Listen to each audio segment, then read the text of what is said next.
Bonjour, j'espère que vous allez bien. Donc, c'est une nouvelle vidéo. Alors, qu'on fait la révision générale à la boîte à merveille. J'espère que vous allez l'aimer. N'hésitez pas à la liker et à me laisser des commentaires afin de savoir vos attentes et ce que vous voulez pour les vidéos prochaines. Alors, premièrement, on va savoir le prétexte ou bien le paratexte de la boîte à merveille, donc les informations générales d'avance sur la boîte. Je pense que vous êtes tous au courant que l'auteur est Ahmed Sfrioui qui était né en 1915 et décédé en 2004. Bien sûr, la naissance était à Fès et le décès était à Rabat. La boîte à merveilles a été écrite en 1952 et est publiée en 1954, donc il y en a un décalage entre l'écriture et la publication de ce roman. Donc on va passer pour le genre. Le genre, suite à la présence du pronom personnel premier singulier je. Donc, on va directement le mener pour une autobiographie, mais puisque c'est un récit et c'est un roman, donc on va le nommer sous forme d'un roman autobiographique, mais d'une manière qui est un peu spéciale parce que l'auteur n'égale pas directement le narrateur et le personnage principal. Il y en a une différence au niveau du nom, une différence au niveau d'âge, une différence au niveau d'époque. Donc, si on parle de l'auteur, c'est Ahmad Sfrioui et il y avait l'âge du trentaine. Donc, si on parle du narrateur, elle a déjà 6 ans. Donc, et c'était en 1952. C'est pour cela que je vous ai dit, il y en a une grande différence d'époque et d'âge et même de nom. Comme vous voyez ici, mais il y a l'identification entre l'auteur et le personnage principal. Tout pousse à croire qu'on s'éloigne de l'autobiographie classique. Il y en a l'identification entre l'auteur égale narrateur égale personnage principal, mais ce n'est pas prouvé pour ce roman-là. Il y en a une différence entre Sidi Mohamed et Ahmed, donc on n'a pas une égalité optimale. De plus, le pacte autobiographique prête à une confusion. Dans la première de couverture, on peut dire qu'il est un roman autobiographique. Donc, Ahmed Sfrioui nous a déjà marqué et bien souligné sur la couverture de ce roman qu'il s'agit d'un roman autobiographique. Mais dès l'incipit, les premières lignes de ce roman, on va bien constater qu'il y en a une différence entre celui qui dit je, donc qui commente et qui donne ses commentaires, qu'il y en a une différence entre lui et entre l'écrivain. C'est pour cela que je vous ai dit que quand on va s'éloigner de l'idée ou bien la notion de l'autobiographie classique qu'on connaît tous. Bon, on va passer. Quand il nous a dit que j'avais peut-être 6 ans, ma mémoire était une cire fraîche et le moindre événement s'y gravé en image ineffaçable. Nous savons tous que Ahmed Sfrioui n'avait pas 6 ans en 1952. Il avait entre les trentaines, mais Sidi Mohamed avait 6 ans. C'est pour cela qu'il y en a une différence de personnage et d'identité. Mais après, on va constater que c'est juste Ahmed Sfrioui, il a voulu de créer un avatar, on peut dire, un avatar différent que lui-même, pour que les personnages qui vont lire ce roman ne puissent pas le constater que c'est Ahmed Sfrioui, mais c'est un autre personnage. Parce que il y en a des informations et des événements qui ont été assez personnels et assez, on peut dire, intimes par rapport à sa famille et les événements de l'époque. C'est pour cela qu'il nous a créé l'avatar de Sidi Mohamed qui avait 6 ans. Donc, il va nous faire passer son environnement de cette période par les yeux d'un enfant de 6 ans avec les commentaires de 6 ans. Parfois, il va y avoir des interprétations de la part de l'écrivain ou l'auteur, donc d'un narrateur adulte. Maintenant, on va passer à le roman entier. Donc, en tout cas, le roman en séquence d'une vie romancée, Ahmed nous livre les motivations de son écriture et il me reste cet album pour égayer ma solitude et pour me prouver à moi-même que je ne suis pas encore mort. Donc là, on va trouver un commentaire qui revanche à le narrateur adulte ou bien à Ahmed. Donc il nous a dit comme quoi ce roman, c'est comme un album qui va classer ses événements et ses souvenirs afin d'égayer sa solitude et pour bien le souvenir qu'il n'est pas mort et qu'il est encore vivant et qu'il est alive. Comme on dit, le lecteur est donc libre D'accord? Il va lire le roman. À l'origine, elle a été adressée à un lecteur étranger parce que ce roman, elle était livré ou bien écrit, adressé pour l'écrivain étranger qui n'est pas de nationalité marocaine. Souvent, c'était pour les Français parce que à l'époque, il y avait la colonisation française. Mais bon, après, c'est nous qui l'étudie et c'est nous qui le lisent. Bon, on va terminer. Le lecteur est donc libre. Lire un roman à l'origine, il est adressé à un lecteur étranger. Première édition dans la Maison du Seuil. On reconnaître les caractéristiques d'une vie de Sidi Mohamed qui était réellement existé. Maintenant, on va passer à le cadre spatio-temporel. Maintenant, on va passer à les lieux.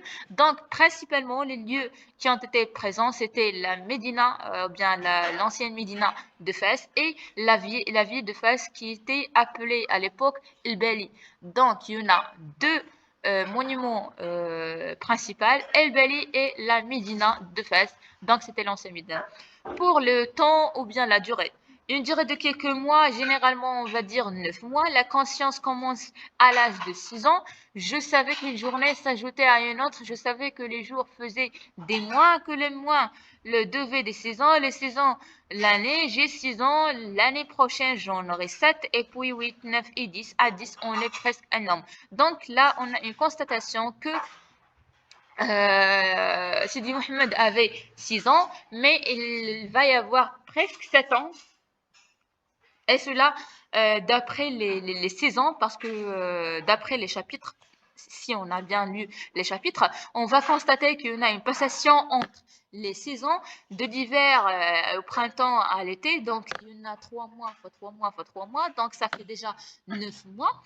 Et après, on va voir le statut du narrateur. Donc, quand je vous ai dit qu'il y en a déjà une passation entre deux types de narrateurs, le petit narrateur ou bien le narrateur enfant de 6 ans et le narrateur adulte qui est âgé de 30 ans environ. Maintenant, la narration à la première personne, c'est le narrateur qui dit je. Donc, dès l'incipit, donc les premières lignes du roman, on va constater qu'il y en a le premier pronom du singulier je. Donc, il s'agit d'un roman autobiographique. L'auteur est Ahmed Sfrewi, le personnage principal et le narrateur, c'est Sidi Mohamed. Donc, une séquence sur la vie d'enfance d'Ahmed Sfrewi. Il va y avoir de comprendre les origines de sa solitude et d'où vient sa solitude et arriver à s'endormir. Une sorte d'auto-analyse freudienne. Donc, c'est une philosophie de Freud. On peut dire que Ahmed Sfrewi, dans son roman, il commence à analyser lui-même. Donc, c'est comme une sorte d'un bilan qu'il fait pour trouver où il y a le problème. Donc, d'où vient le problème de sa solitude, pourquoi il est seul, pourquoi il est solitaire. Alors, ainsi que le narrateur, il établit un pacte de vérité avec le lecteur. Sa mémoire était une cire fraîche, etc. Maintenant, on va passer à l'histoire. C'est l'histoire de la rencontre avec la petite enfance, où la conscience jaillit pour voir le monde. Sidi Mohamed découvre avec sa mémoire fraîche et son intelligence supérieure, elle compare les fleurs à des bijoux. Les bijoux, c'est beau comme des fleurs. Les coutumes de la vie de Fès. Ashura avec l'achat des instruments de musique et le chant des habitants, ainsi que les costumes de fête. La disparition des immeubles et la solidarité des voisins. Le frais et les enseignements coraniques dans le Msid, à part la crèche qui est maintenant disponible. Les visites au Chouafa, donc la voyante qui était là-bas, la Knza, ainsi que d'autres qui ont été des voyants comme Sidi Al-Rafi et Sidi Ali Bouraleb. Le choc émotif causé par la perte du père de son capital, donc mon cœur se remplit de peine. Une boule dure se ferma dans ma poitrine. Je n'ai de ma respiration et son retour triomphal symbolise la sécurité et la protection dont l'auteur a besoin pour se comprendre. Maintenant, on va passer à la composition de ce roman. Le roman autobiographique se compose de 12 chapitres, principalement de 3 saisons. Comme je vous ai dit, il y avait l'hiver, le printemps ainsi que l'été. Un départ de crise d'insomnie, donc la crise de solitude, qui justifie l'écriture comme acte salvateur, et une fin de joie, celle du sommeil. Il symbolise par le retour du père et un parcours de peinture ethnographique. Donc, il va nous partager tout ce qui est les cultures du folklore de l'époque. Ainsi, il fallait bien noter que le récit respecte l'ordre chronologique des événements et s'enchaîne de la manière linéaire chronologique. Maintenant, on va passer aux personnages qui ont été nombreux mais assez similaires et familiers pour nous. Donc, on a tous des personnages comme ceux du roman. Bon, voilà, le personnage principal, c'était Sidi Mohamed, qui était un enfant âgé de 6 ans, un enfant précoce. Il a des fins d'observateur, il nous transmet toutes les notes de son entourage qui ne se contente pas du visible comme le sont de ses camarades et vit au sein d'une famille unie, un père et une mère. Donc, il était le seul enfant de sa famille. Il était un enfant solitaire, ainsi qu'il avait 6 ans, ainsi qu'il se contente juste de l'invisible et des rêves, et il n'est pas comme ses camarades. Maintenant, on va passer à sa mère qui était nommée de Lala Zoubida. C'était la maman de Sidi Mohamed, une femme sympathique qui aime son fils. Elle est très aimable. Il paraît plus âgé qu'il ne l'est vraiment. Maintenant, son père qui était nommé Ma'alem Abdeslam, c'est un personnage qui parle peu et qui prie beaucoup. Maintenant, on va passer à Rahma. C'était la voisine principale qui était logée au premier étage. C'est la voisine et la maman de la petite Zineb.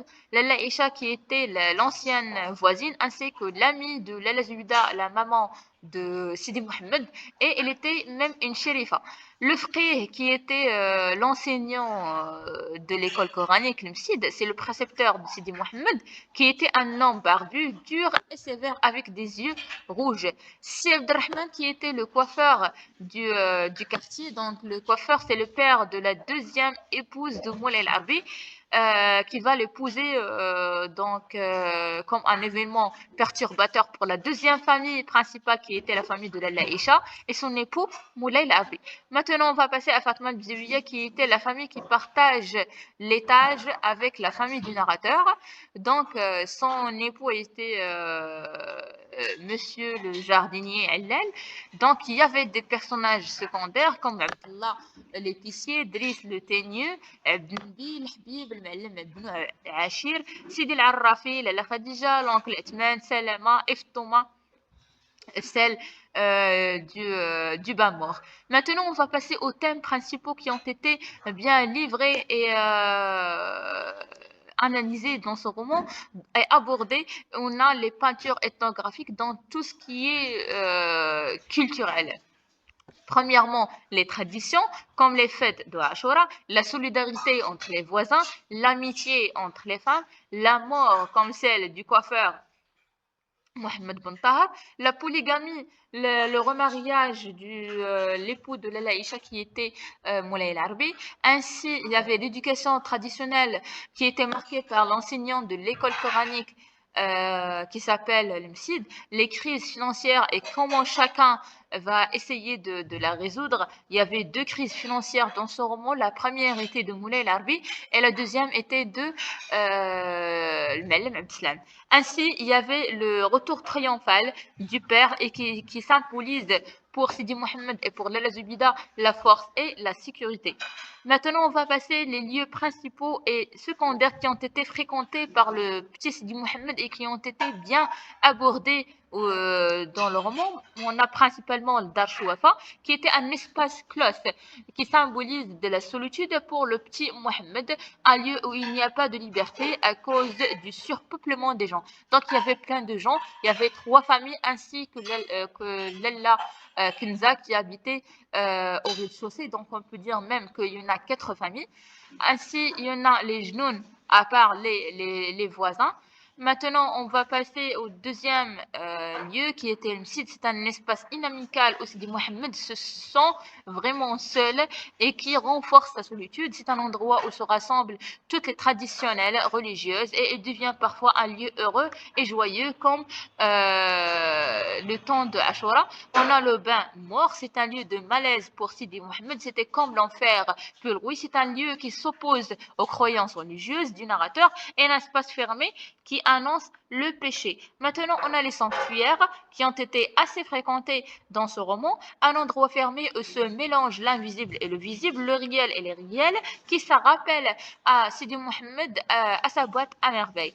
Alors, maintenant, on va passer aux les lieux secondaires. Alors, on a plein, par exemple, pardon. Alors, les lieux secondaires.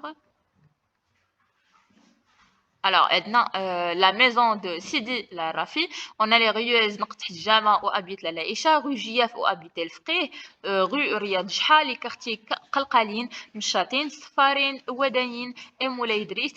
Les lieux évoqués, il y en a la campagne, Souq el Haïk, ainsi que les pique-niques Mzaha. Les lieux imaginaires par Sidi Mohammed, c'était les espaces évoqués dans les contes de Abdallah l'épicier et le père, ainsi aux les lieux religieux. Maintenant, on va passer aux commentaires pour chaque chapitre. Donc, on a 12 chapitres, 12 commentaires. On va commencer par le premier dont il y avait la description générale des personnages et du lieu principal qui était d'Ashwafa. On va lire ensemble. Le narrateur adulte Sidi Mohammed commence son récit en introduisant les locataires de Dashwafa, mettant en évidence sa propre solitude. Il poursuit en évoquant l'enfant et sa boîte à merveille, puis raconte le souvenir du bas mort et une dispute entre sa mère et Lalla Rahma qui était leur voisine pour une histoire de linge. Le chapitre 2, il y avait, après avoir quitté le site, le narrateur retourne chez lui, c'était déjà le mardi, et découvre le déstress de sa mère. C'est alors que son ami Lalla Isha lui rend visite et l'encourage à visiter le sanctuaire de Sidi Ali Bouralb afin de boire l'eau du sanctuaire. Alors, par la suite, le narrateur évoque l'origine de ses parents, qui étaient en origine montagnard, et sa remémoire du souvenir d'Idriss, un individu malveillant qui était l'élève de son père, ou bien le Mtellem. Alors, le chapitre 3, on évoque déjà où le narrateur partage les détails de sa journée au Msid, où le temps semble passer lentement en attendant la sortie. Ensuite, Sidi Mohammed relate le souvenir émouvant de la disparition de Zineb et comment sa mère parvient à la retrouver à la maison des Idrissides avec Fatma Bziwiya. Dans un geste de gratitude envers Dieu, Rahman prépare un repas pour les mendiants et tous les voisins participent avec générosité et enthousiasme. Oui. Alors, le chapitre 4, on va directement parler des premiers jeux du printemps. Offre à Sidi Mohammed l'occasion de jouer avec les enfants des voisins et profite de la saison agréable florale. Plus tard, Lalla Aïcha raconte à son ami les tracas de son mère avec son associé Abdelkader qui était vraiment un malveillant. Le lendemain, la mère rapporte cette histoire malheureuse à son mari. Celui-ci, en présence du jeune Sidi Mohammed, se remémore les histoires racontées par Abdallah l'épicier. Le chapitre 5 maintenant. Un mercredi, le frère partage avec ses élèves ses projets pour Ashura. C'était déjà 15 jours avant Ashura, une fête religieuse. Pendant ce temps, à la maison de la Zubida ne laisse pas de raconter les malheurs de la Laïcha à Fatima puis à Rahma en leur demandant de garder le secret qui était déjà partagé, malheureusement. Par la suite, le narrateur relate le souvenir de la mort de Sidi Mohammed Ben Tahar ayant été un témoin de la scène. Le petit enfant fait un cauchemar cette nuit-là. Le chapitre 6, maintenant, c'était déjà 5 jours, bientôt une semaine des Ashura. Donc, déjà, ce sont les préparatifs de Ashura. Umsid organise le travail et forme des équipes. Le jeune Sidi Mohammed est désigné le chef des frotteurs. Cependant, il se dispute avec Zineb, ce qui provoque la colère de sa mère. Attristé et affamé, le petit enfant plonge dans ses rêveries. Plus tard, le narrateur nous rapporte l'histoire de Lalla Khadija et de son mari, l'oncle Etman, tel que raconté par Rahma aux voisines. Maintenant, on va passer au 7e chapitre qui va être le lendemain où le jeune Sidi Mohammed va accompagner son père au souk pour acheter des jouets et un cierge pour l'offrir. La veille de Ashura, il passe la soirée en jouant des instruments de musique. Le jour de Ashura et enfin, c'est déjà arrivé. Le petit enfant se réveille tôt, réveille ses vêtements neufs et se rend au Msid pour célébrer cette journée spéciale. Après le repas, Lalla Isha rend visite à la famille du narrateur. Le chapitre 8. Après la fête de Ashura, la vie reprend son cours monotone. Un jour, le père du narrateur décide d'emmener sa femme et son fils au souk des Boujou afin d'acheter des bracelets accompagnés de Fatma Bzibiya. La famille du narrateur arrive au souk des bijoutiers, mais le père se retrouve avec le visage en sang à la suite d'une bagarre avec un courtier. La Zubida, bouleversée par cet incident, il refuse désormais d'acheter les bracelets et les refuse totalement et ne les accepte pas en croyant qu'ils portent le malheur. Pendant ce temps, Sidi Mohamed elle va tomber malade, ce qui va directement bien accorder ce que la maman a dit. Chapitre 9, le père a malheureusement perdu l'intégralité de son capital. Face à cette situation, il prend la décision de vendre les bracelets et de partir travailler dans les environs de Fès. Pendant ce temps, Sidi Mohamed continue de souffrir de fièvre. Le départ du père est vécu comme un grand drame pour la famille. Pendant l'absence du père, si Abdeslam, Lala Zulbida rend visite à son amie Lala Isha là-bas et lui suggère de consulter un voyant aveugle qui était nommé Sidi El-Arrafi. Le chapitre 10 maintenant, les deux amis, Lala Isha et Lala Zulbida, ils décident de consulter le voyant aveugle Sidi El-Arrafi, qui va être bien aimé par Sidi Mohamed, qui parvient à les rassurer comme quoi ils vont bien approcher le bonheur. Lala Zulbida rentre chez elle en gardant le secret de leur visite. Elle prend alors la décision de garder son enfant à la maison et de ne l'emmener plus au homicide, mais à l'emmener plutôt à visiter les saints de la ville pour trouver son réconfort. Cependant, le petit enfant fait face à des moments de solitude très très sévères lorsque sa mère sort pour rendre visite à son amie qui était la Laïcha. Un matin, elle reçoit la visite d'un messager envoyé par son mari pour lui apporter un message que tout va bien avec un peu d'argent et un peu d'achat pour continuer la durée qui lui reste. Maintenant, on va passer aux deux derniers chapitres. Pour le chapitre 11, alors que les femmes discutent chez la Laïcha, elles reçoivent la visite de Salama, qui était une marieuse professionnelle et qui était la responsable principale ou bien qui avait le rôle principal pour le remariage de Sidi Larbi avec la fille du coiffeur Sidi Abdelrahman. Et les problèmes qui affligent le nouveau couple, ces récits laissent présager un divorce imminent.